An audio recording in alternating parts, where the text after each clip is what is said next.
You have had an extraordinary number of just spectacular friends. That can't be coincidence. Well, no, you should be selective about your friends and hope they aren't too selective about theirs. Do you do that consciously? Or? I don't think so. I think you're just attracted to people that... I was attracted to people who were interested in the same thing I was to an extent. Mm-hmm. And we ended up liking to do things together. I formed that so-called Graham group.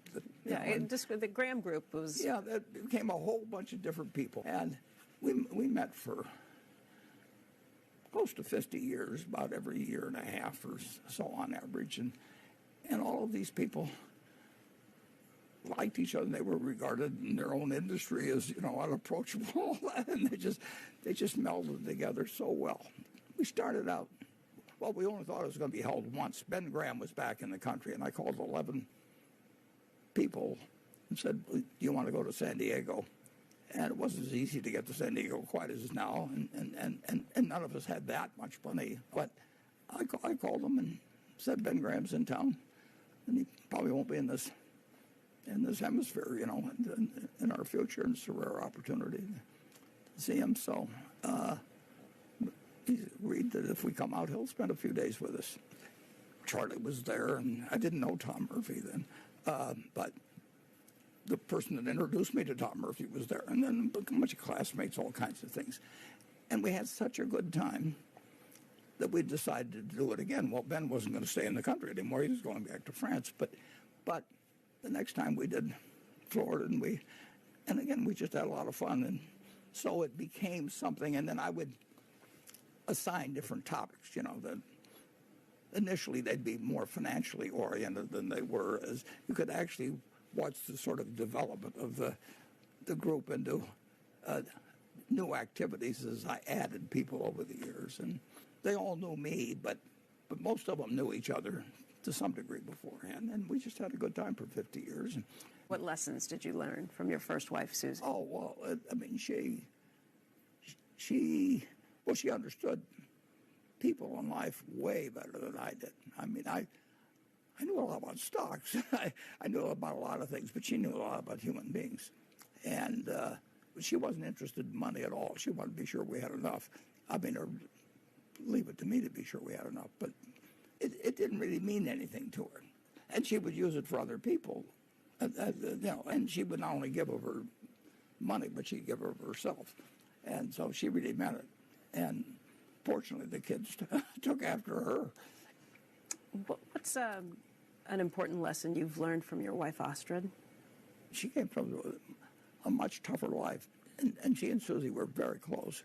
And Susie did not want the life of being just Mrs. Big in Omaha or something like that. And so Astrid moved in, and the three of us lived happily ever after. But it was a very strange arrangement, but it worked for all three people. But Astrid she would rather do something for someone else than do it for herself. It's genuine.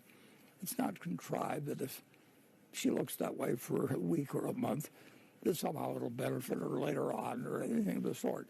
She is exactly what she seems to be, and she's the same person that I started living with, in 1978 or thereabouts, and that's who she is, and that's who I like to be with.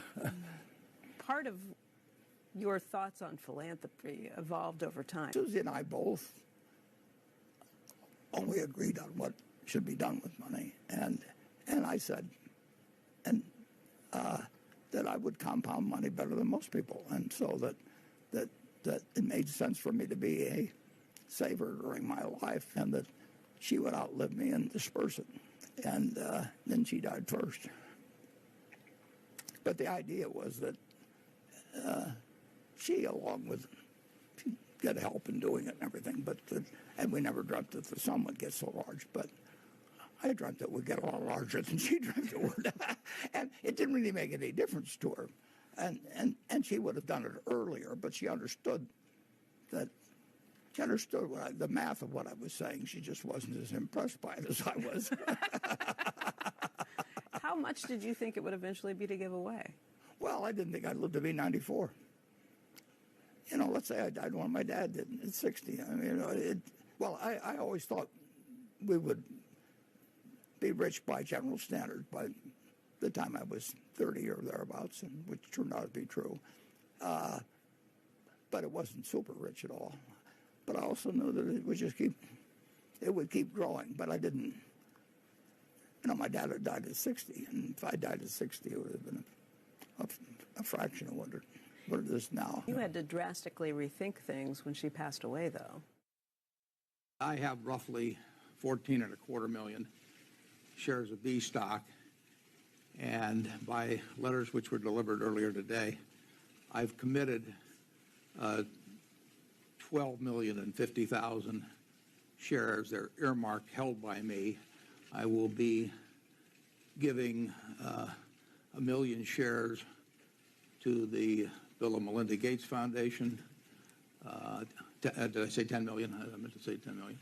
And 1 million shares to the Susan Buffett Foundation, and 350,000 shares each to the 3 foundations headed by my children, Susan, Howard, and Peter. And that will continue throughout my lifetime. I didn't realize until sitting down with them how similar they are in terms of how they think about things, all different areas of interest and expertise, but how similarly they view things in relation to how you view things. I was actually very surprised. Well, that surprises me a little, too. That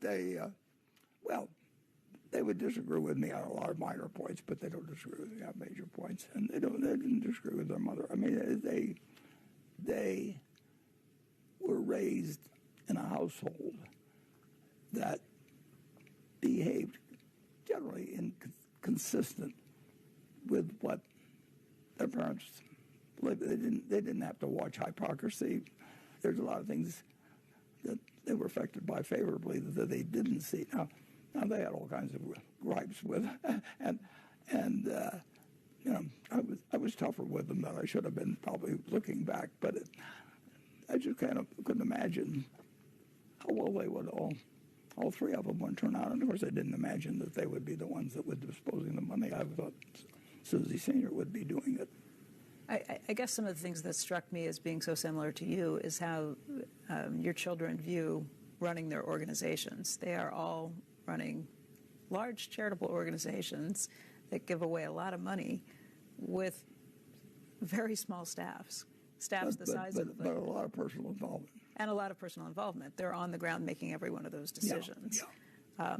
They don't like bureaucracy, I think, any more than you do. No, that's one thing that they've seen it. Now, they hadn't seen it when they were 20 or 30. You know, I mean, you should be wiser in the second half of your life. I should be. My kids should be. There's nothing that really is important with money that they can't do. And on the other hand, they can't sit around doing nothing. And that goes back to the line that I think that, you know, if you're super rich, you should leave your kids enough so they can do anything, but not enough so they can do nothing. I get credit for that line. It was not original with me, but I don't know who said it first.